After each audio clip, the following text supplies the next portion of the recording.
Okay, so you're going to get a bunch of toys for your kids for Christmas.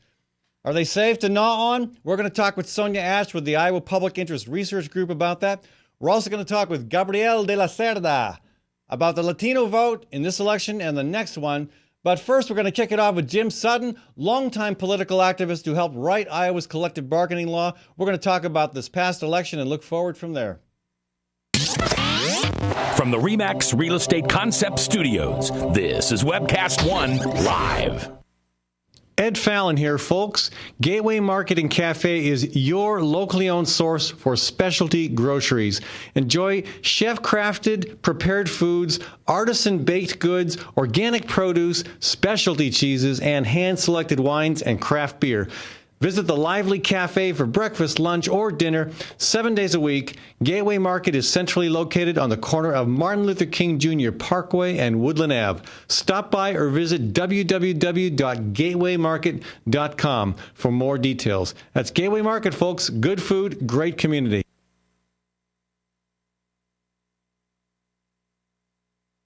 You want to bill me an extra $5,000 to build a nuclear reactor. Do you know we're in the middle of a recession? Oh, we were hoping you wouldn't hear about that until after the legislature had taken action. Why not let your shareholders pick up the tab? Oh, way too risky for our shareholders. We need you, our loyal customers, to pay for it. Wait, let me see if I understand this. MidAmerican wants to build a nuclear power plant in 10 or 20 years, and they want me to pay for it now? That's right. Well, I'll just take my business elsewhere. Sorry, we're a monopoly. What we say goes. I've heard nuclear power is more expensive than other sources. Yes, it is. And I've heard there's no plan for how to dispose of nuclear waste. We're looking at shooting it into the sun. Well, I'm not going to sit back and let you make bad decisions with my money. We're betting you will. Stop MidAmerican's power grab. Call your legislators today. 281-3371. 281-3371. Paid for by Physicians for Social Responsibility.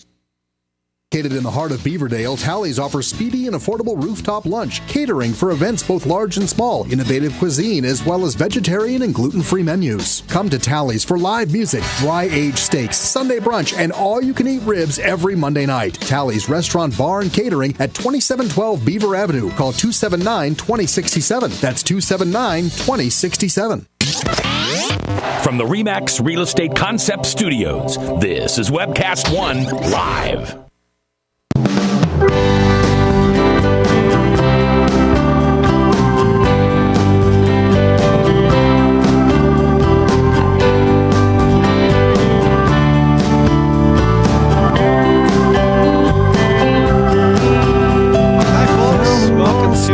Fallon Forum. Today we are broadcasting from the Webcast One live studio in downtown Des Moines, here across from Palmer's Deli. We are in the Skywalk.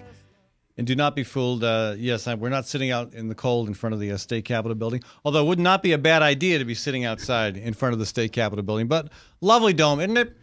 Okay, so we have a lot to talk about, politics and otherwise. We're going to talk about toys, actually, with Sonia Ash with the Iowa Public Interest Research Group.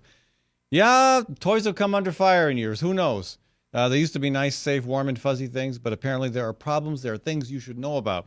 We're also going to talk about the Latino vote, which was pretty significant in this past election. We're going to talk with Gabriel de la Cerda, a union worker who helped organize Latino communities around the state. And again, that constituency is having increased political clout. We're going to talk with him about that. But first, my friend Jim Sutton is with us. Jim is the current Iowa Democratic Party Platform Committee chair, maybe. I know you've worked with the Democratic Party a long time. I know you've also worked on legislation going way back. You're a teacher.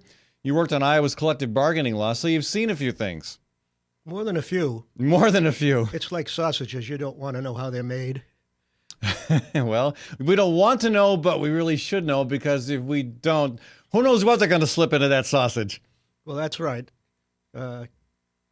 You can get anything done you want if you consult everyone and you give them plenty of time to get used to it. Somebody else is paying and you don't care who gets the credit. Those are the four big things about lobbying. Yeah. So you worked on the Iowa collective bargaining law, which has been a significant benefit to public employees for decades now.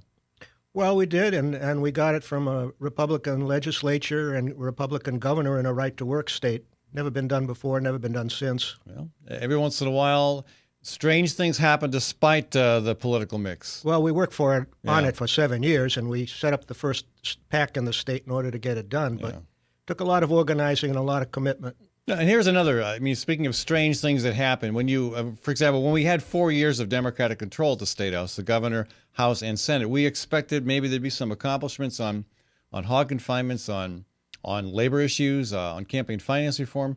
Nothing, nada, not anything on those issues, on climate change. So, a lot of folks were discouraged with the Democratic Party and Democratic leadership after those 4 years. But that did not stop people from turning out in support of Barack Obama this election. And again, I was very supportive myself, despite having concerns and disappointments about his first term. I'm hoping that the second term is going to be a lot more powerful and more like the candidate we saw in 2008. But what's your take on, again, there's a lot of dissatisfaction with both major parties, and yet Obama seemed to win Iowa pretty handily. Let me ask you this, did Obama win Iowa or did Romney lose it? What's your take? Well, Obama won it, and he won it because you need 4 things to win an election. You need the candidate, you need money, you need organization, and you need issues. And enthusiasm is the glue that holds them together. Well, the Democrats are never going to raise more money than the Republicans, and the Republicans are never going to have as good organization as the Democrats, because very few Republicans want to knock on doors. So that leaves the issues and the candidate. Now, if you start with the wrong candidate, you're not going to get very far. The trouble was that Romney didn't have the right stuff, and it showed. Well, it's still showing. He just doesn't seem to quit. Now he's talking about the gifts that Obama provided to constituency groups in order to win the election, gifts that most of us would call good policy choices. Well, what he's trying to do is to hold the base together so he can continue to speak for the party, and there's forces in the party who don't want him to speak for the party. And like Jindal and Christie and the people that raise the money and are making that too. Huge salaries on this want to continue to do so. So that's what's going on there, and I'm sure that that's going to continue. Yeah, well, I think so. You're saying that the Romney was the wrong candidate. So would you be agreeing with Bob Vanderplat that they should have had a bold conservative? Well, if you want to go to Einstein's theory of insanity, yes, if these folks want to do the same thing over and over, and if they keep doing it, they're going to get shellacked in the midterm elections. I noticed that Doug Gross's answer to that was to ask for more representation for people that are already in the base. If you think about that a moment, that's the weakest possible answer that Doug could have given. So what did he say specifically? I missed that. Well, Doug said they had to reach out to other constituencies in the base. He said so in the Register. Okay. And by the way, I've got a lot of respect for Doug Gross. I think he's the smartest man in politics I ever met. And by the way, he's my personal lawyer. I follow up on this. But Doug did not say, hey, we've got to change our philosophy. He did not try to do that. Now, that sounds inconsistent with what I've heard him say before. I mean, my impression of Gross is that he's dissatisfied with the dominance that the religious element of the Republican Party have on the party. And so if he's talking about broadening the base, I'm assuming he's talking about broadening it from some other constituency than the Christian conservatives. Well, it's not inconsistent because what he's really saying, he's being pragmatic, which he is in all cases. Doug's a pragmatist. And what he's saying is, we've got to get real, but he's not dropping the other shoe because at this point, unity is an issue and looking mean-spirited is an issue within or outside the party. But what his comments say to me is that the readiness does not yet exist to do what's necessary in the Republican Party.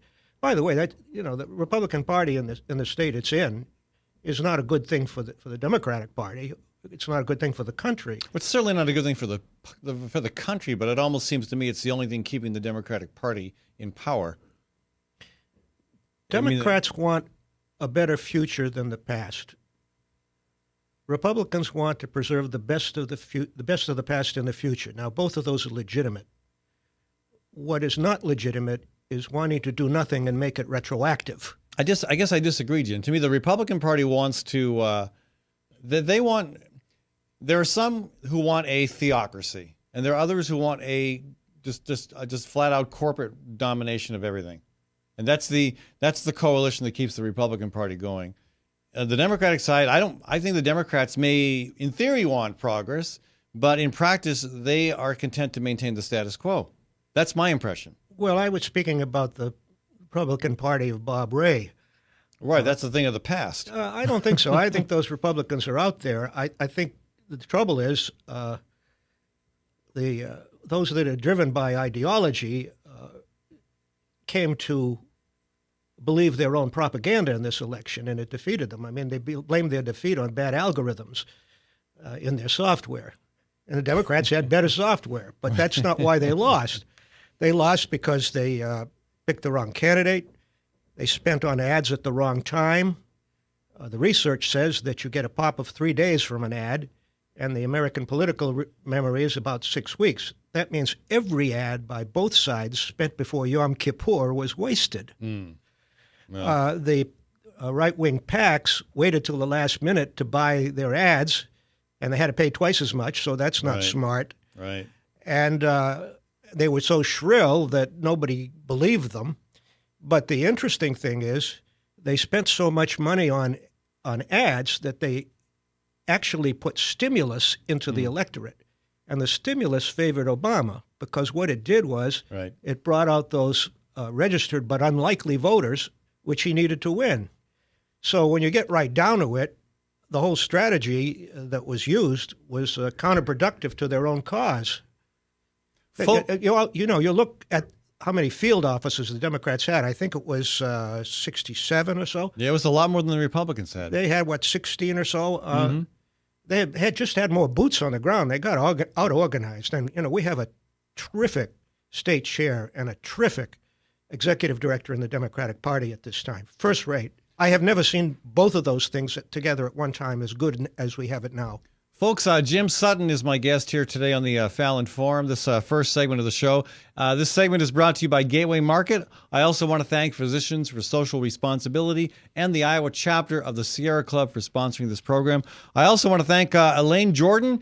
Elaine is a licensed massage therapist whose practice concentrates on therapeutic massage. She's out of Knoxville. Give her a shout. That's Elaine Jordan. Thank you for your contribution to making this show possible. If you'd like to jump in, folks, in the conversation, 244-0077, 244-0077, or toll-free 855-244-0077.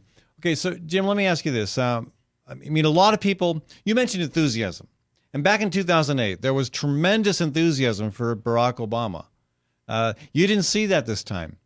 You didn't see the same level of volunteer commitment, of passion.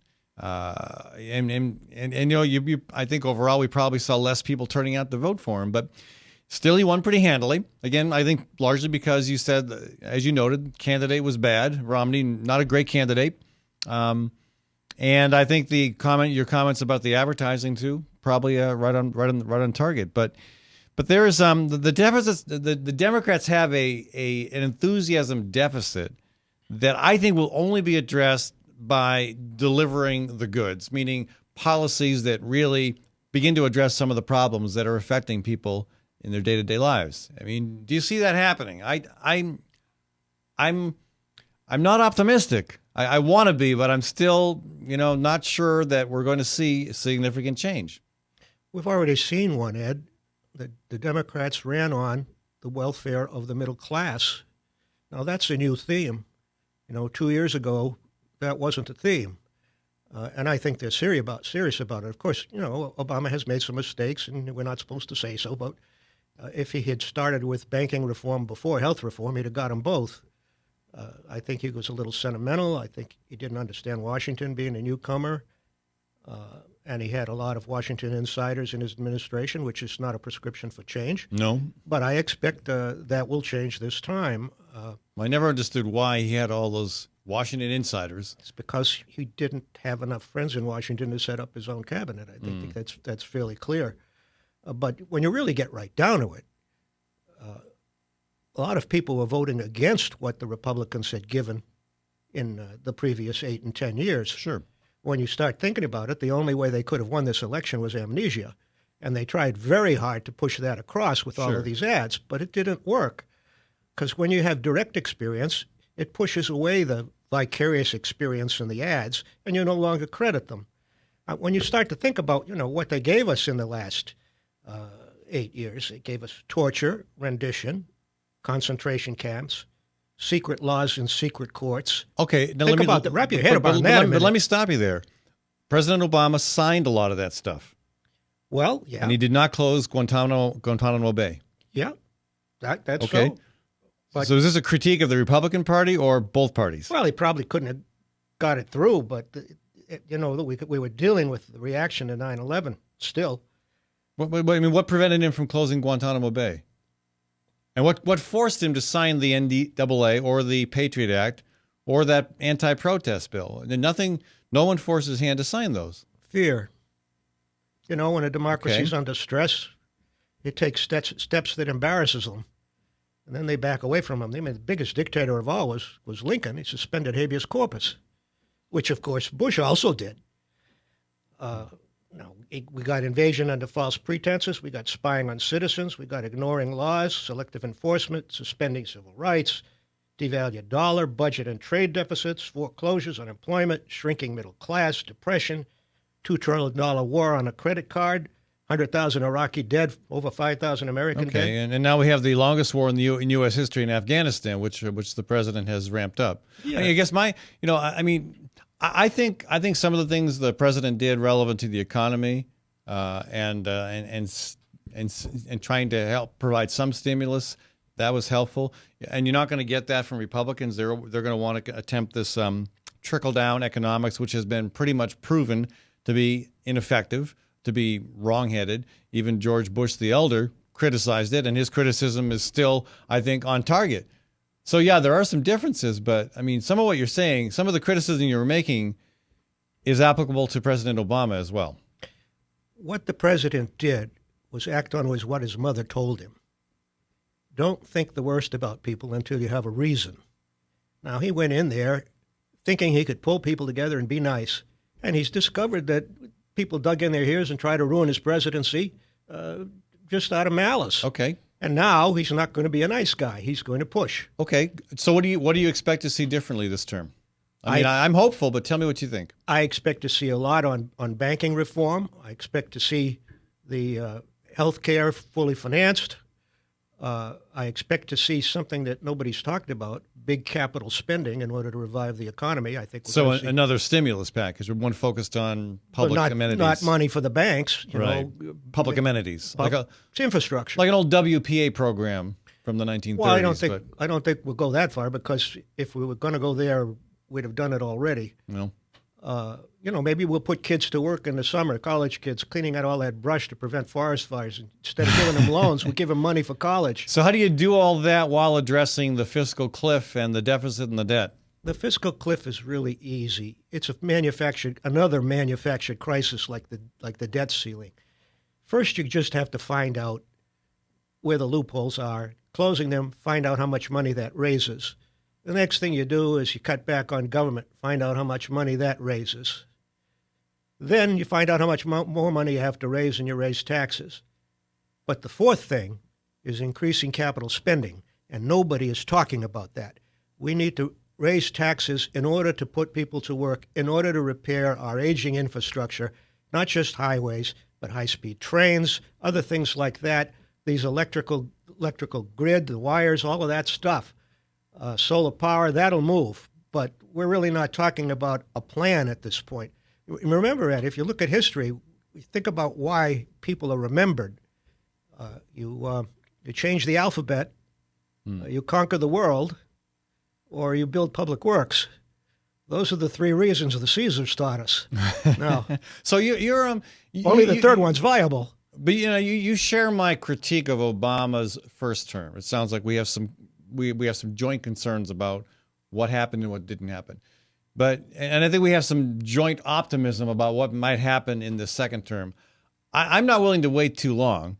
If we're going to see a different President Obama, we're going to see it soon. Wouldn't you agree? No, we're not going to see a different President Obama. It's the same president. He's just, the learning curve is getting faster. Okay. He's figuring out how to make the thing work. Think about you. What if you were dumped into that job after, sitting in the Senate for a couple of years listening to the hot air? You know what that's like. He wasn't. Well, I wouldn't have put Geithner or Summer or probably Hillary Clinton in charge of anything. That's for sure. Well, that I think was.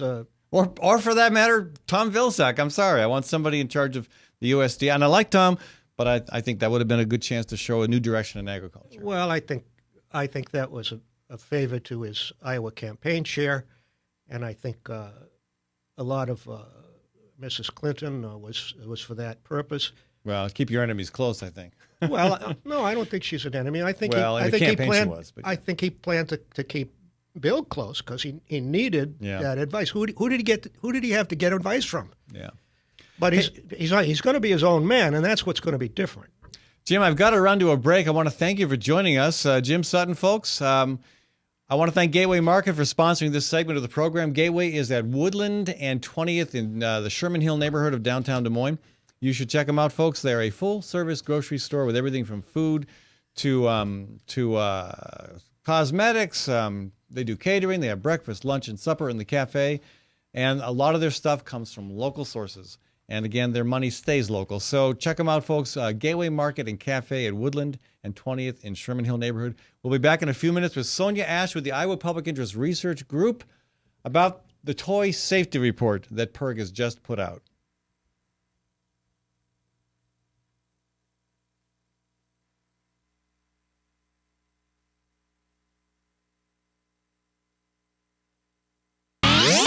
From the RE/MAX Real Estate Concept Studios, this is Webcast One Live. It's time to think about upgrading the efficiency of your furnace and air conditioner. Leonard Tinker Heating and Cooling has provided honest, competent service for over 20 years. Whether it's your home or business, for repair work or to install a more energy-efficient furnace or air conditioner, call Leonard Tinker at 263-0422. That's 263-0422. For honest, competent heating and cooling service, call Leonard Tinker at 263-0422. Tim Reynolds with Reynolds Energy Solutions will give you a comprehensive energy audit that will cost you nothing. Tim will identify the many ways in which you can reduce energy use while saving money. Ed Fallon had Tim over for an audit last month and was amazed at how much energy was going through the roof, the doors, and the windows. So, before the cold winds of winter blow, give Tim a call at 515-802-2801. That's 515-802-2801. I love driving to Newton to see the races. Me too, but I only have to drive across town. You live in Newton? Yep, Newton's got small town charm and it's close to Des Moines. I love the safe, friendly neighborhoods and family-owned businesses. And Newton's wind energy industry is really taking off. How'd you find your home? Dan Kelly with First Choice Realty. And Dan helped me find my office too. Next time, instead of just speeding by, I'll stop in and check out Newton. Why don't you check out Newton? Call Dan Kelly at 641-521-9260 or Dan Kelly at mchsi.com.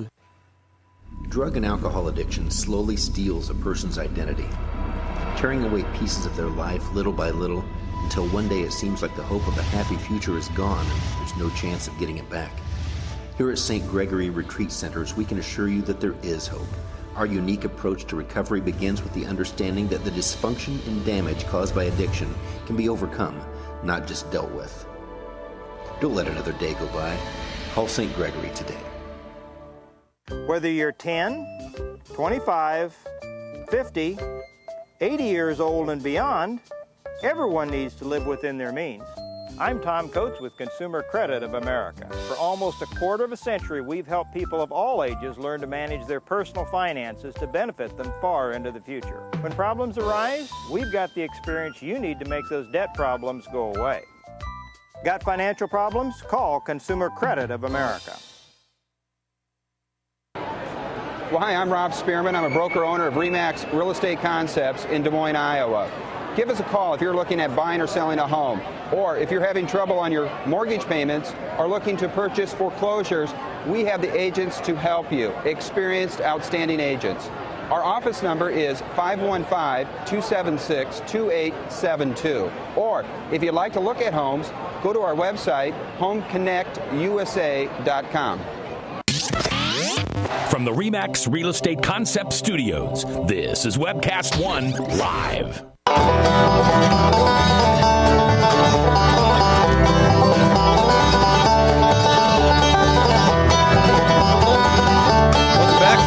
Neighbors, and I want to thank Reynolds Energy Solutions for sponsoring this segment of the program. We're going to talk with Sonia Ash with the Iowa Public Interest Research Group about toys.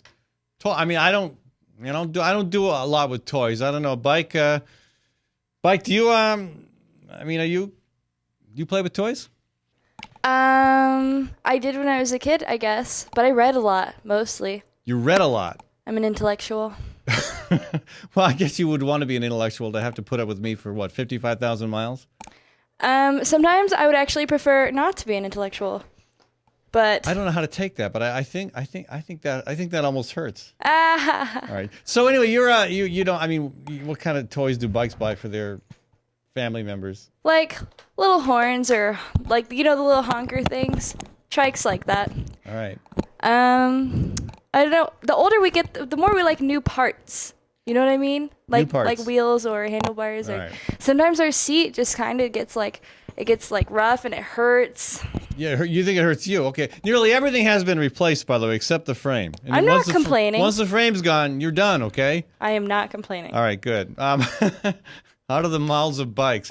Sonia, welcome to the program. Thanks so much, Ed. Okay, so you guys have just done a report on toy safety. Yep. And it ain't pretty. Well, you know what? It's our 27th annual report.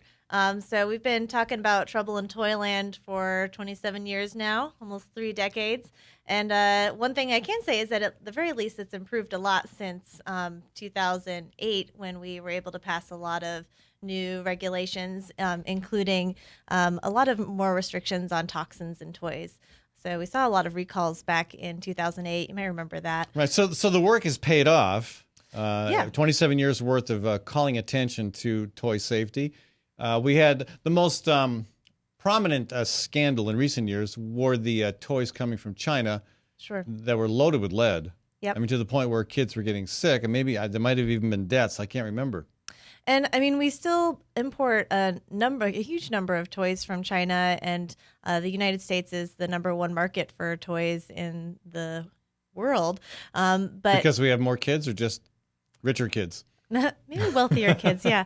But or more demanding kids. Even the toys that are coming in from China, they do have to meet the same standards as the toys that we're making here in the United States. But the problem is that we can't test everything that's coming across our border, and so that you're still finding toys with toxins on our shelves.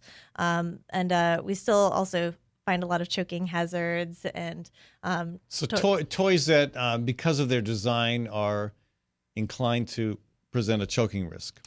Yeah, mainly we're looking at any round objects like balls or just round shapes in general that are any smaller than 1.75 inches.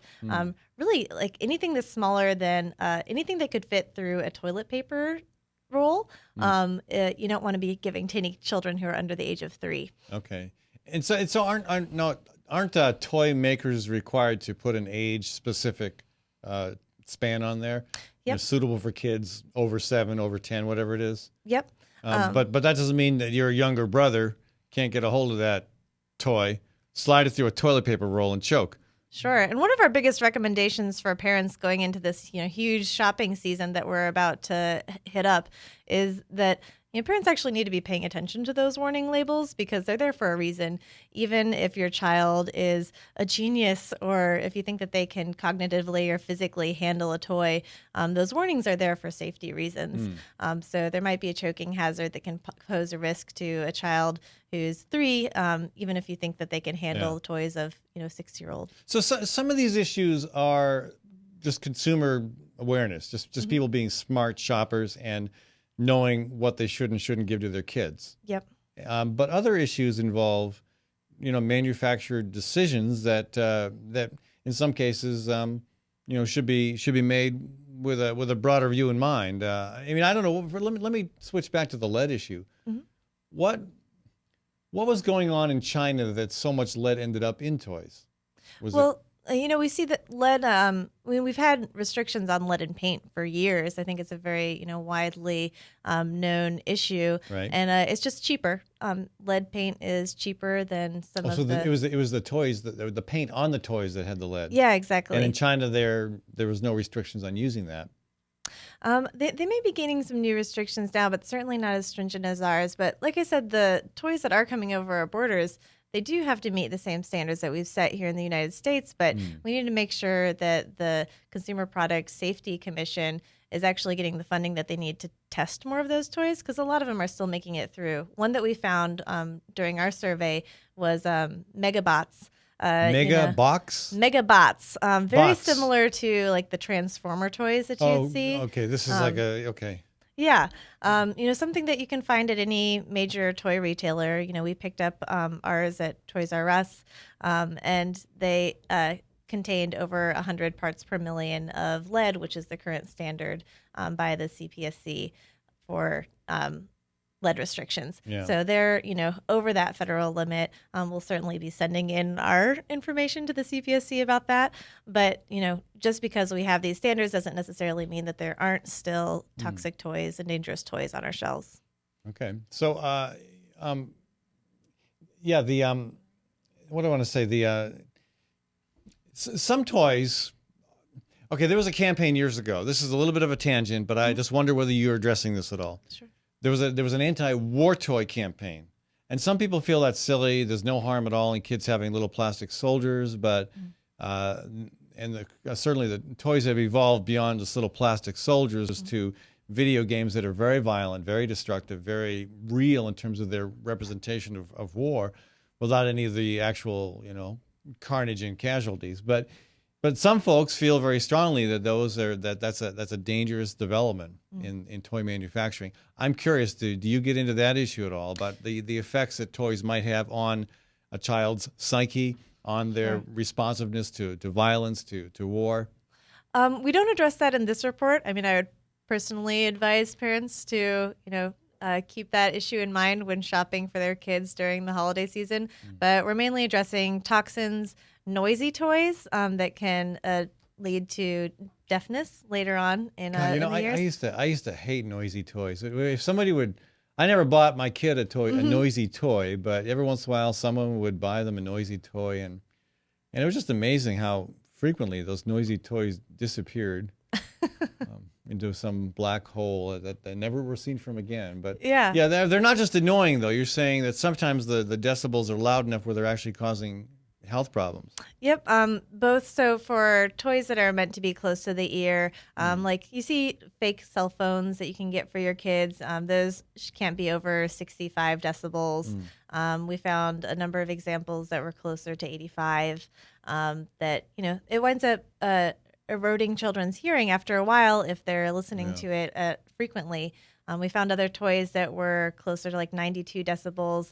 There's one horn that we highlight in our report that's particularly loud, so not just annoying for parents, which it is actually quite an annoying toy, but not good for your kids either. Okay, so this is a new report coming out, coincidentally timed for the busiest shopping season of the year. Yep. Coincidentally. Well, intentionally. Okay. just testing you there. But this is the 27th year PIRG, and I think a coalition of groups have been working on this issue.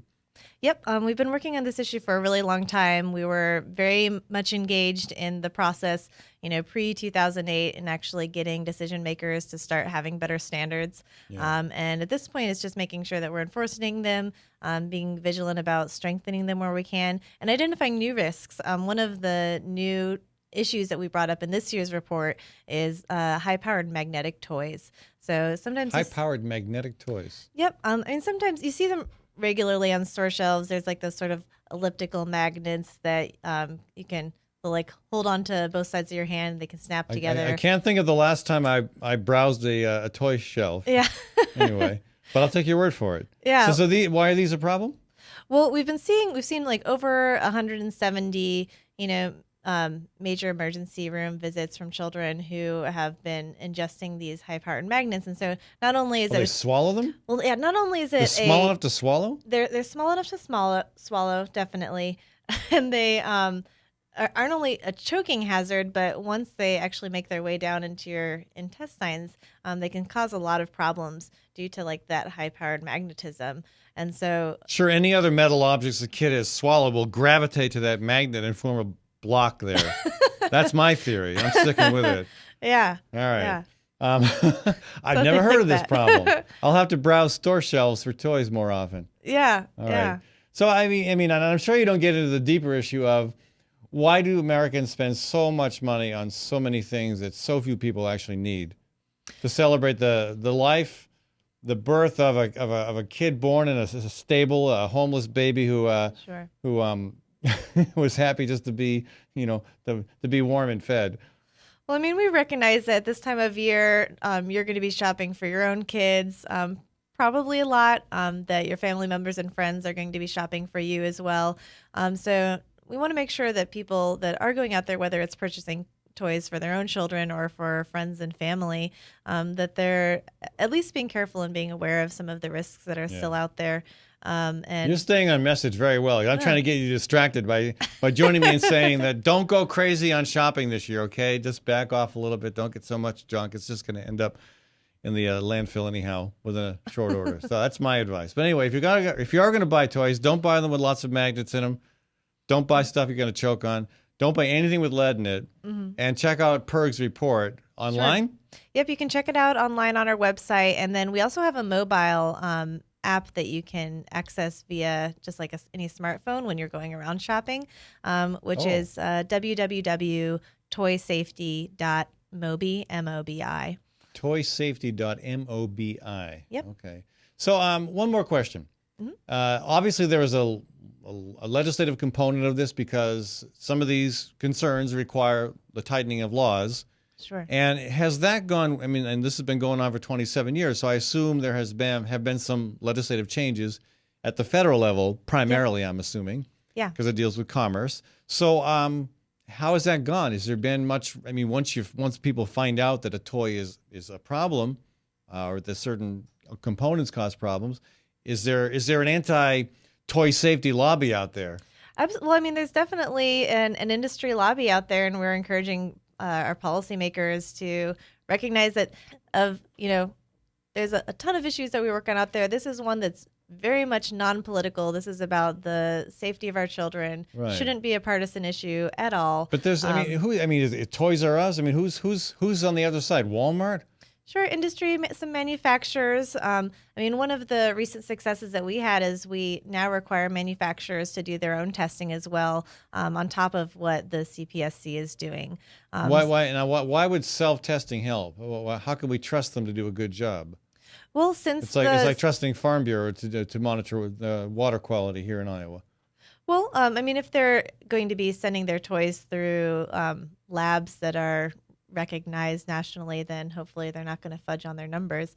Though, we still need to be holding them accountable, and we need to be making sure that the CPSC is also able to do as much of their own testing to compare it to. Here's $100 to the lab technician. Give me a favorable report on this. I don't know whether that happens, but it's not inconceivable that government bureaucrats can be bought off. But yeah, I have much more confidence in that though than I do in self-testing. Sure. Well, the fact that we're having manufacturers test their own toys, at least we're catching more toys before they hit the shelves. And you'd hope that at least manufacturers who are producing children's toys, especially for young children, that they're not going to be so evil that they would fudge the numbers. Yeah. Okay. But you're saying there is an organized, well-funded lobby that does not want to see any changes, but when the problem is too egregious to ignore, they tend to come around, and so there have been some legislative successes that have made toys safer for kids. There certainly have been, and I think that whenever you're talking about any sort of regulation, there's going to be some opposition. But these are common sense regulations. A lot of it comes down to labeling, which again parents should be paying attention to. It's there for a reason, and then also increasing the standards for toxins, making sure that before 2011, you could have 300 parts per million of lead in a toy. Just recently, that dropped down to 100. So we're moving in the right direction there. There's still a lot more that we can do, though, especially in terms of choking hazards. We are strong proponents of increasing the size of the choking tubes. Makes sense. Sonia Ash, folks, with the Iowa Public Interest Research Project group, Iowa PERG. There we go. Yep. Thank you for joining us. I appreciate your work, and as always, good to have you on the show. And speaking of labeling, tonight, folks, going to be heading down to the public library at 6:30 for an event called Let Me Decide campaign. It's a genetically modified free Thanksgiving potluck and forum. This is going to be a fun event. 6:30 p.m. tonight at the Downtown Library in Des Moines. Good food, great speakers, and exciting conversations. It should be a fun event. Yeah, sounds great. Yeah. Anyway, we'll be back in a few minutes with Gabriel de la Cerda talking about the Latino vote. I do want to take a second to thank Reynolds Energy Solutions for helping to be a sponsor of this program. Tim Reynolds with Reynolds Energy Solutions provides no-cost audits. The audits are free to the consumer. That's right. He'll come in and do a 2 to 3 or maybe even 4 hour, depending how big your home is and how many issues you've got. But he'll spend a bit of time there figuring out what's wrong in terms of your energy loss. He'll tell you what you can do to save money and to save energy, reduce your carbon footprint so you feel a lot better about yourself. Anyway, give him a shout, folks. Tim Reynolds at 802-2801, 802-2801 or ReynoldsEnergySolutions.com. I'll be back in a minute. From the RE/MAX Real Estate Concept Studios, this is Webcast One Live.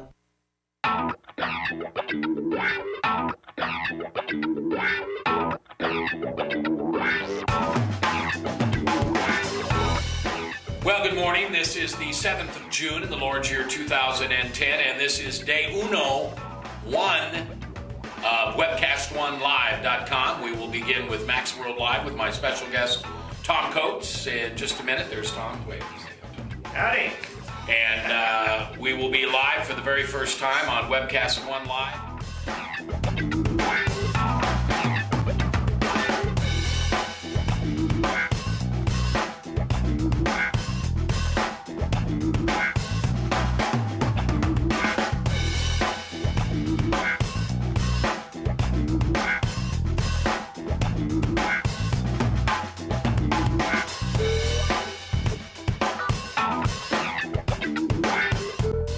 Someday we're going to look back on this and say, gosh, remember that old day in history?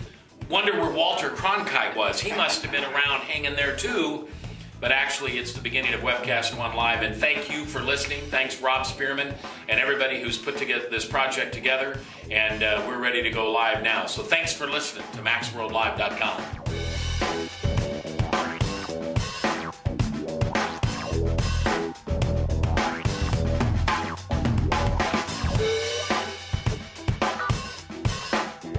I can't tell you that it's going real well from time to time, but it is going.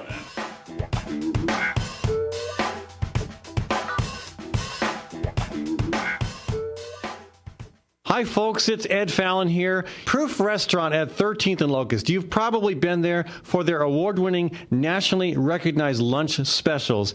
And here's where the chefs really get creative. Let me tell you, they're like artists, okay? I've been there, and it is one of the best meals I have had in Des Moines. I've heard that from other people. You got to check it out. Proof for supper.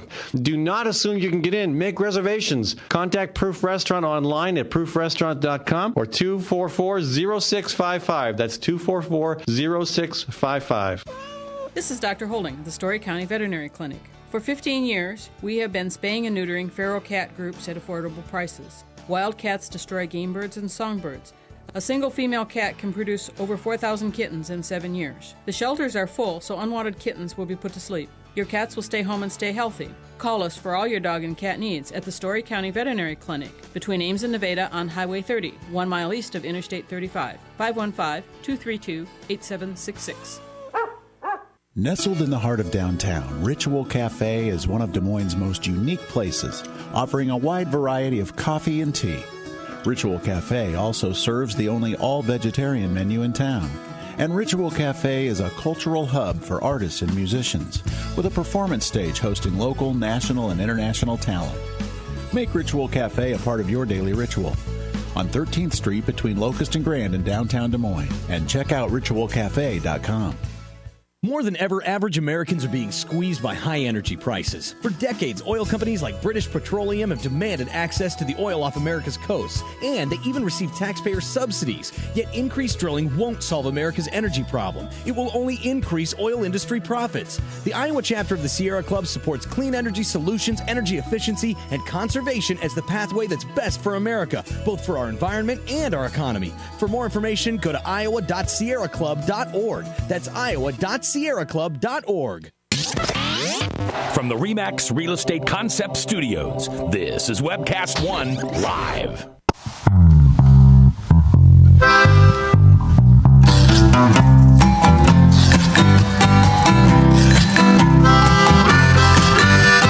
Welcome back, everyone. That is Hometown Air Tune Bicycle. I like the name, obviously, but I like the tune as well. There's accordion in there, and anytime you get accordion in something, you got something awesome going on. Okay, so hey, Thanksgiving this week, folks. I'm taking the day off, and I hope you do as well. But tomorrow, George Naylor is going to join us. I thought George would be with us last week. Misunderstanding. George is a farmer from Greene County. We're going to talk about GMOs. We're going to talk about the Farm Bill and about farm subsidies. Also, tomorrow, we're going to talk a little bit about climate change. There's some stuff going on that issue with a state report that seems to be being ignored by legislators at the State House, Democrats included. We're also going to talk tomorrow with Irv Hofbauer about the new rule allowing certain inmates, certain prisoners, to be released with a vote of 3 as opposed to 5 parole board members, and why that is significant. And then Friday, Hector Salamanca, there we go, is going to join me to talk about the DREAM Act. And I'm real excited to have my son, Benjamin, on the program with me on Friday. He's fresh off a boat hauling freight around the world. Went through the North Atlantic or the Central Atlantic during hurricane season.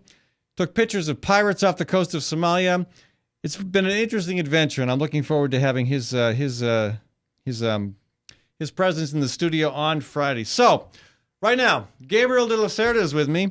Gabriel and I became friends during the Occupy movement and found ourselves on the same side of the issue a lot of times, including our passion for seeing more people participate in Iowa elections. And Gabriel did a lot of work this past campaign on the Latino vote. And I don't know, my impression is it made a difference. What do you think? You were on the front lines. Specifically, I worked with the union vote, but it just so happened to coincide with the Latino vote as well, since I happen to be a Latino. Yeah. So, and also a union member. Also a union member. To go ahead and take a close look at how the election result came out, Obama won the Electoral College by 332 to 206. So you think it was a huge landslide, so on and so forth.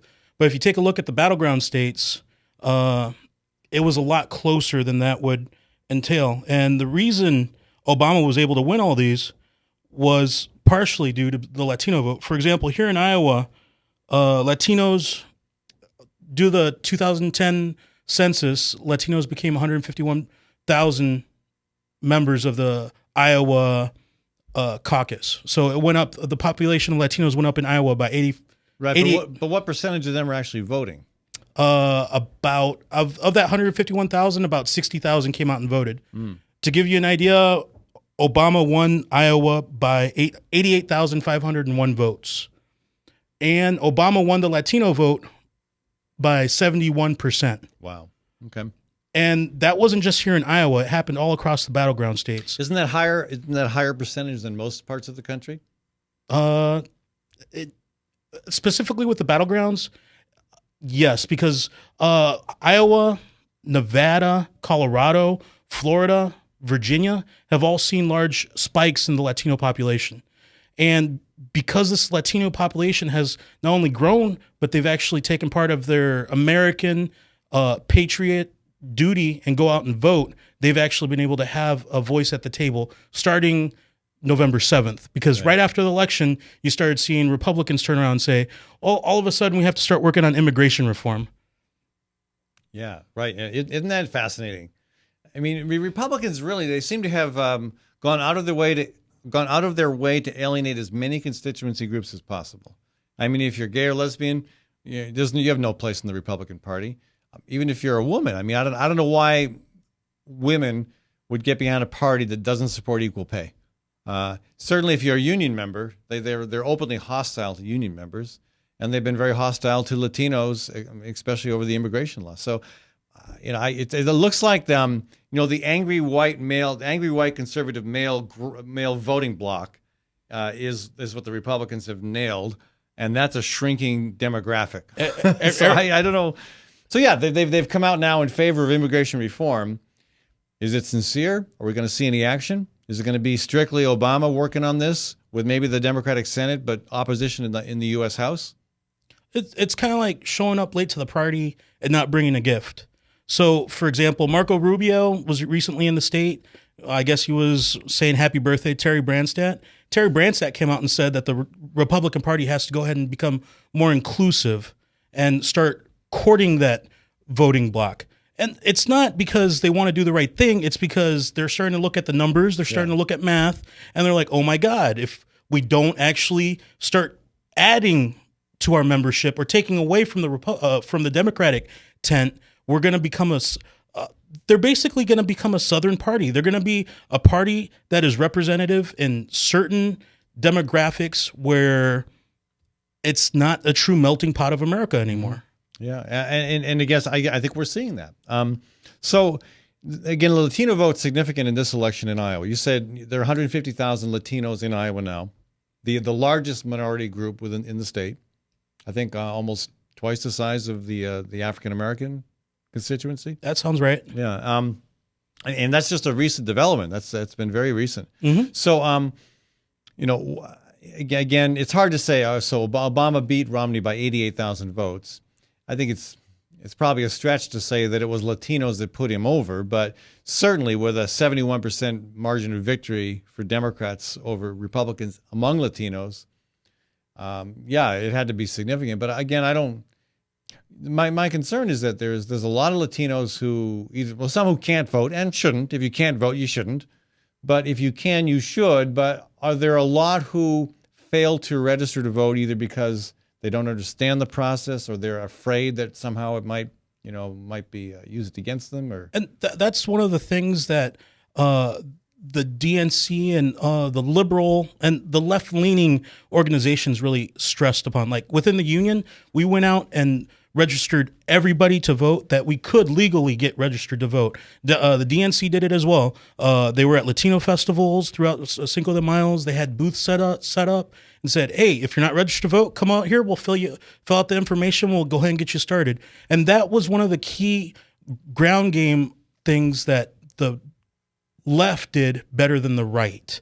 And because during this election cycle, we tried to expand the voting base as opposed to the Republicans trying to shrink and voter suppress the voting base, we were able to garner that many more votes. It's not that more people showed up to vote. It's that the people who hadn't voted in the past all of a sudden showed up in record numbers. Among the African American voting classes, their overall voting actually went down, but the Latinos went up this year. Really? And in order for Latinos to become a true part of the American culture, we have to continue to go out every election cycle and do our patriotic duty and vote and become part of the American fabric. Well, and to be active politically in between elections, too. That's the most important thing. Yep. You can't just sit back and wait for the next election to roll around. With that, it's not just with Latinos, it's with the entire American. Sure. And that's one of the things during the Occupy movement we had lots of talks about. It's one thing about going out and protesting, but it's another thing holding a politician's feet to the actual fire. That's what we need to do as a part of the American citizenry. We have to hold a politician's feet to the fire in order to get something done. It's not voting is the first step. You have to keep on walking after that. Yeah. So looking ahead, again, Republicans are now starting to talk more positively about the importance, the need for immigration reform. I suspect, with the exception of people like Steve King, who will probably continue to bash immigrants, compare them to dogs, talk about electrifying the fence on the border, and saying other ridiculous things. There'll be people like that who continue to make no sense at all. But you're going to see an element within the party, probably a pretty strong element, begin to talk more seriously about immigration reform. What effect will that have on the Latino vote? Some say that a lot of Latinos naturally might align themselves with the Republicans on issues like abortion, on maybe on the issue of gay marriage. So is that maybe the hope among Republican strategists is to neutralize Latino opposition to the Republican Party on immigration and maybe bring them in on social issues? That's when Republican strategists look at a Latino as a base. They see predominantly Catholics, predominantly conservatives, predominantly veterans, hardworking people, all things that the Republican community espouses to go ahead and want to take into their fold. But you can't say you want something like that and then slap them on the wrist and expect them to follow along. We as a people, we want you to show us, not say what you're going to do for us. Show us. We're very much of like actions speak louder than words type of people. And since we can remember, the right has been using actions that don't match what they say to us in private. Yeah. And to what extent is the Latino community unionized? Well, that just depends on what kind of environment they're working in. For example, a lot of Latino workers, immigrant workers specifically, work within farming, and Cesar Chavez was really influential in organizing that immigrant working class into an actual union. I believe it started the United Farm Workers Union. Yep, that's right. Yeah, and but there are plenty more who do work in agriculture who are not unionized. I mean, look at all the Latinos now working at hog confinements here in Iowa. Those aren't unionized workers. And part of that is partially due to the deterioration of unions within the American fabric. Like the right has been attacking unions for 30, 40 plus years now. More than that. Yeah, more than that. It's taken a hold. Unions only represent about 11% of the workforce in the United States currently. And we see some progress in China, of all places, communist China, where Walmart workers have effectively unionized. I don't know how they pulled that off, but I hope it catches, and maybe we can take a leaf from the Chinese workers' revolution. One thing, I'm a child of history. I enjoy learning about history, and anytime a class of citizenry has ever been repressed, it takes time, but that citizenry always rises up. So farm workers in China and also farm workers here in the Walmart workers in China and Walmart workers here in the United States are starting to take notice of these injustices that have happened to them and starting to rise up. It doesn't happen overnight, but it starts with that first step. Well, it is happening here because Walmart workers who are now required to work on Thanksgiving Day, which a lot of us feel is scandalous, are protesting. And there are actually some of our former Occupy colleagues are organizing a Black Friday protest against Walmart in Windsor Heights because of their anti-worker policy of forcing people to work on Thanksgiving. So yeah, we'll see if that catches on. Sam Walton, my dad used to work for Walmart. He was an assistant manager in the 80s, and I've kind of got a Walmart reference. A lot of my family members have worked for Walmart in the past and do currently. But Sam Walton's whole thing was he didn't want people working on the holidays when he was alive. Right. That he was very religious in that sense. And now that he's gone, the MBAs have taken over corporate, and it's a money kind of world now. Yeah. Well, anyway, these are interesting times. It'll be interesting to see to what extent the Republican Party outreaches to the Latino community. I would say buyer beware. I mean, my advice to Latinos is this is a party that has historically been opposed to you, to that constituency. I mean, one reason most of my Irish family are Democrats, or at least independents, is because Irish were treated really, really badly back in the 1920s and 30s. When my grandparents came over in the 20s, they were greeted with signs saying, "If Irish, you need not apply." Some of my generation have forgotten that, but a lot of folks still remember it. So maybe there will be eventually some more migration from Latinos to the Republican Party, but I hope they're really, really cautious and slow about it. I think the 70% trend is going to continue. We have long memories as a people, and myself personally, I couldn't be more ecstatic. In order for change to happen, Hispanics needed to come out and vote, and they started doing this in the 2008 and 2012 election. And I think it's just going to be an upward trend from here on out. Yeah. And I think it's a good thing for the country, because if we're a growing demographic, that demographic has to participate. It has to be represented. Exactly. Yeah, good. Hey, Gabriel de la Cerda, folks, my guest this segment of the program. Thanks so much for joining us. Thanks for having me. Again, tomorrow, George Naylor, farmer from Greene County, going to be with me. Also, we're going to talk climate change, and Irv Hofbauer will join me as well to talk about a new rule change in the parole board affecting prisoners who, may have a better chance at a second chance. Also, again, on Friday, I'll be off Thursday, but on Friday, we're going to talk about the Dream Act with Hector Salamanca. And my son Benjamin will be with me talking about his adventures sailing around the world.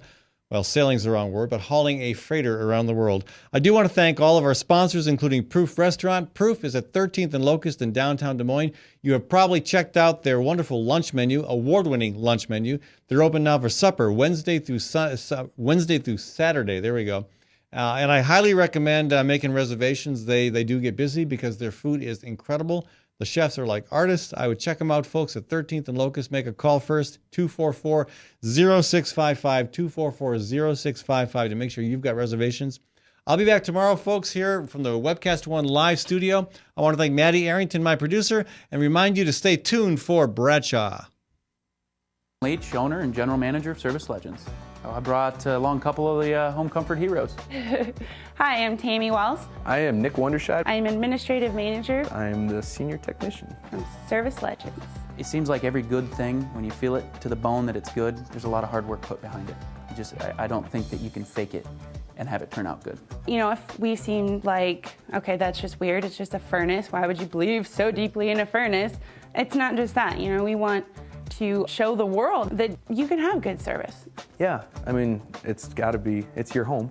You know, it's built into our daily trainings, it's built into our culture, that we're going to do whatever it takes to have each client say they love us, period. That's why we spend all the hours in the training that we do. And if we guarantee it's going to be a good experience for you, or else it's free, what type of work do you think we're going to do? There is a guarantee. Temperature selection guarantee, fixed rider it's free guarantee, comfort guarantee, best value guarantee. All of these guarantees hold us accountable to ensuring that we exceed your expectations. And if for whatever reason we'd fail and we can't make it right, we guarantee all of those guarantees with a 100% money back guarantee. I mean, if you don't think that your technician can fix it right, are you going to say that to a client? No. You don't have to worry about having a technician come to your house. We drug test, background check all of our team members. We put safe people in your home. Each and every one of our service techs, 400 hours a year in training. You tell it the minute they walk in the door. They know what they're doing, they've done their homework, and they actually truly care about what you want. Because at the end of the day, you're the person that makes sure I have a job. They're going to be listening. They're going to want to know what your challenges are. Then they're going to come and give you options, and you get to choose. If I'm there to help and I make it easy and painless, I did my job right that day. Well, when it comes to your comfort, safety, and your family, you know, you don't necessarily go buy the most expensive, but you get the most bang for your buck. Oh, it's worth it, because there's a lot of people that will find a way to get it to work right now and then leave and then come back, charge you again, and the cycle just repeats itself. So when I'm out there looking at the furnace, I want to find why it failed today. How can we change the part today with something that you're not going to have to worry about? Is it worth changing the part today? I mean, you can put a lot of money into a furnace. I can fix parts all day. There's good job security in that for me. But is it the right thing for you? I get a lot of the phone calls of after the technicians are there. They're just in awe. They're like, wow, you guys are great. I mean, I don't even know what to say. You guys are great. Everything you did was perfect. It was great. Keep going, though. I like this. Just give us a try. I'm going to take all the risk. I've got the time to make this right. I've got the support to make it right. Just check us out. And if you don't see the value in what we do, I mean, fixed rider, it's free or 100% money back. Enough said.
Test, test.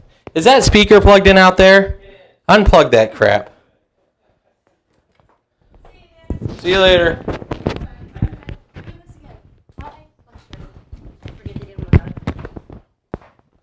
Don't give her ideas.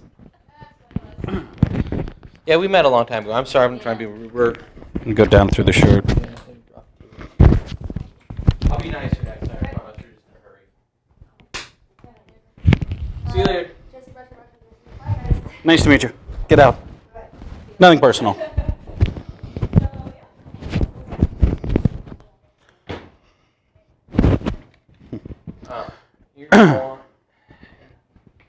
Yeah, I got it. You gotta get up. This thing picks up. Okay. Just, Your shirt folds in 'em. I can.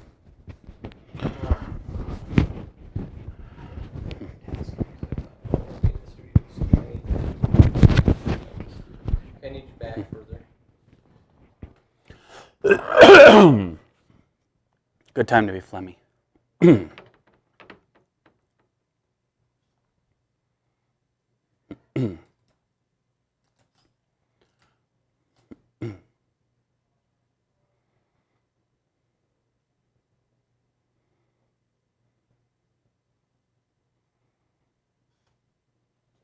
Freaking automatic focus.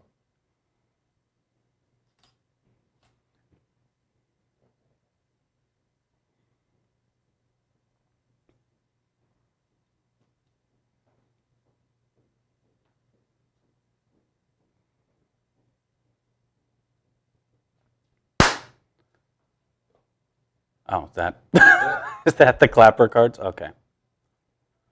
Hi, I'm Bradshaw, Des Moines' liberal talk host in exile. And I know I'm just as sick of politics and election stuff as you are, probably more so since, what I do for a living, which is why I'm here to talk to you today. I would like to keep doing this for a living, which is why I'm joined the fine folks at Kickstarter, because I think we still have a lot of important work to do. You think back to 2008, and I was just as excited as everyone else, and just like everyone else, I took my eyes off the ball. I think most of us did, and we paid the price for it in 2010. I would like to not make the same mistake again, and this is where our media has some serious issues.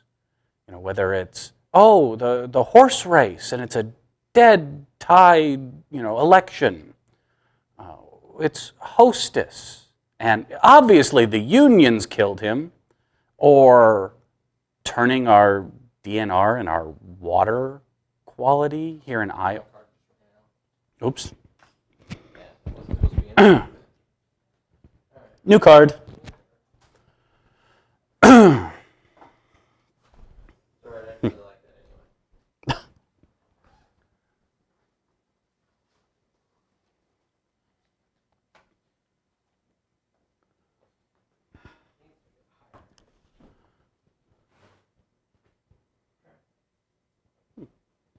Trying to figure out how to get this up higher. I've never actually, because I used to take photos with this, or used it for video. Is there something to put it on? No, that's Or headache. what about that plastic box? That's what I was going to do. I need to make sure we could, don't know. If it'll go tight enough. I mean, thankfully, we're not really moving it, so.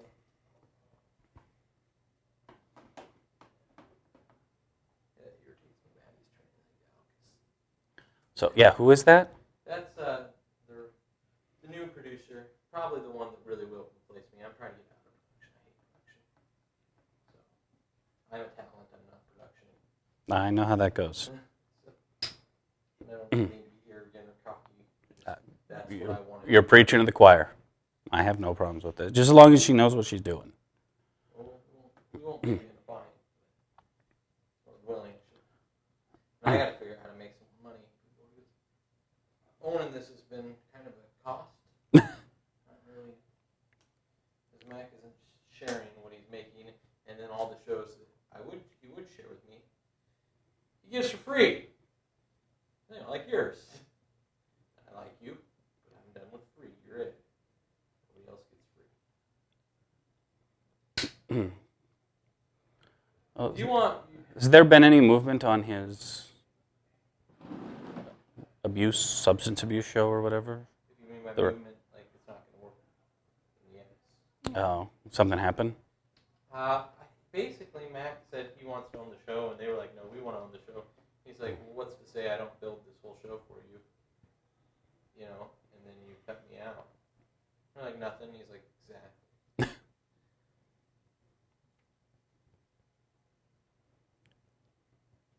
Don't take this as a slight, but I would see that as kind of odd from good Christian people.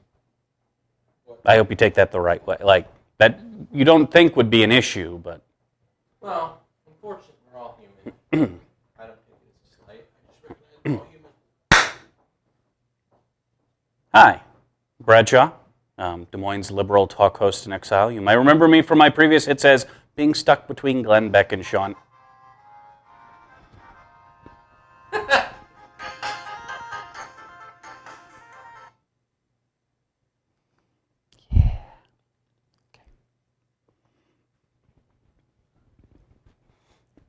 One more time. Hi, I'm Bradshaw, Des Moines liberal talk host in exile. You might remember me from my previous hits, such as spending years stuck between Glenn Beck and Sean Hannity. But luckily, my company was purchased by job creators, which is why a lot of us, including myself, got fired. But I'd like to keep doing this, and that's why I'm here. Not used to this whole camera thing and people seeing me. Don't know if I'm necessarily down with that yet, but I'm working on it. Anyway, what I'm here for is, well, to not make the same mistakes we made in the past. Well, remember how fun 2008 was? We won! The Bush years are over! Everything's done now, we're set. Let's just kick up our feet and enjoy success, and that didn't work out so well. I remember 2010. That was not much fun. Now, with the election over, it's time to, well, ramp up the fight. And I understand how that sounds. I don't like, having to keep doing this as much as you. But it's important for our city, for our state, for our country. Let's not make those same mistakes again, which is why I want to keep doing this. We have some real problems with the media that is focused on scandal and controversy.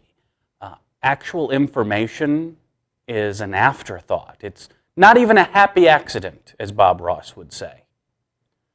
That's why I want to keep doing this, and that's why I need your help.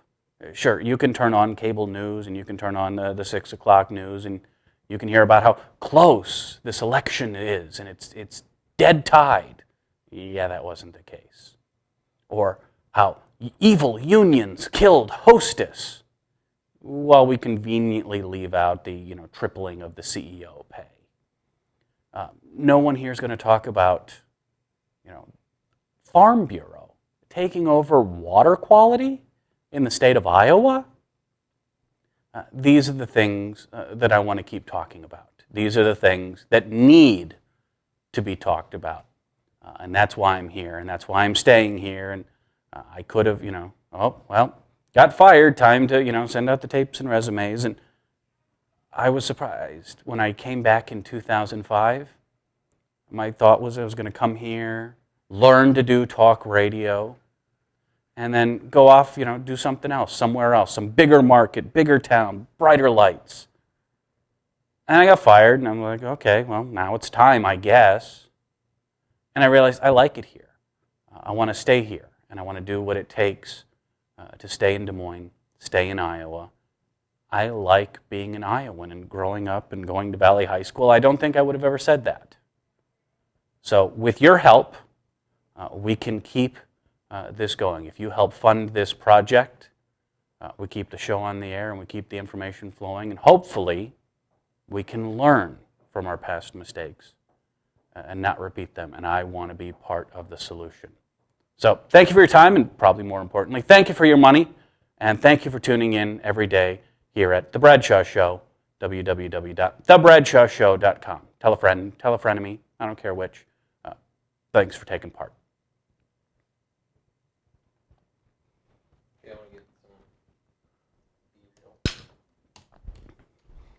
Bump Gangnam Style. Dum, dum, dum. No. Nope. Do the Gangnam Style now. Dum, dum, dum, dum, dum. No. Let's not use that one. No. Come on. Gangnam Style. I don't dance at all. I just Do the Gangnam Style. Come on. like that. This, you know. Okay. Put your hair. Okay. You don't like my hair? I need a haircut bad. Like reflex.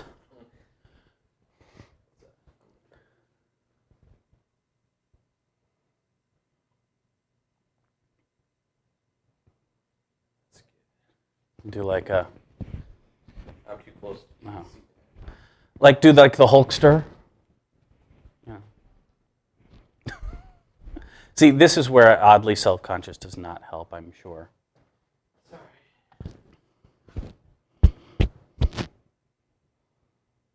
Hi, Mom. Send money. All right. Thank you for this. You're welcome.